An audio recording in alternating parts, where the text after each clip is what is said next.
Thanks. Well, if you drove by the Midland International Air and Spaceport earlier today, you might have thought there was a major disaster, but don't worry. This was just a drill. Hunter Alcacer was there for the simulation. Hunter, what was the drill all about? Crystal, today's disaster exercise is meant to simulate a plane crash at the airport, and it gives the airport, City of Midland, and first responders an idea of how well they do should one occur.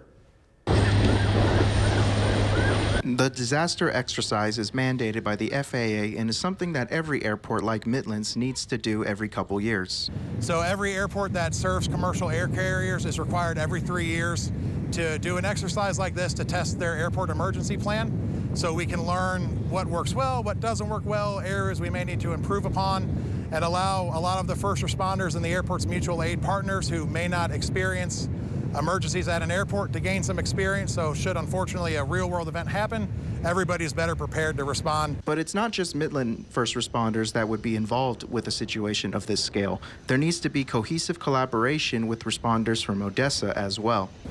So the larger the event, obviously it's just more departments from not only the City of Midland, but Midland County, Ector County, the City of Odessa, that may not normally interact with the airport very often are now challenged to be able to communicate with each other, test our systems, and try to make sure everything's working, the best way it possibly can. Krakovic says that though grading something like this seems pretty straightforward, it's more complex than you might think. So gauging results on these can be a little challenging. It's not your standard test where it's a pass-fail type of event.